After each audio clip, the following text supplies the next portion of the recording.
Title: The Last Letter. Adrian kept the letters in an old wooden box beneath his bed. They were delicate things, yellowed at the edges, ink faded in places where time had tugged too hard.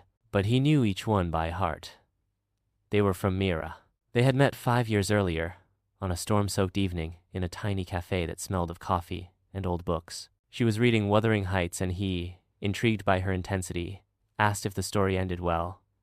"It ends the way love usually does," she'd said, not looking up.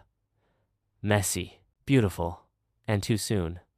Adrian had fallen in love with her before she even glanced his way. They wrote letters to each other because Mira believed words meant more when held in your hands, when you could tuck them into a pocket, reread them at midnight, or carry them through a storm.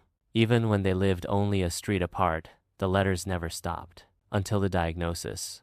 Mira's illness came like a sudden frost, stealing her voice, her strength, little pieces of her each day. But the letters continued, shaky at first, then written by trembling hands, until one day, a nurse delivered the final one to Adrian.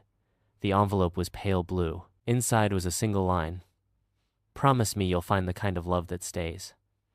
Adrian's heart splintered. Years passed. Seasons turned.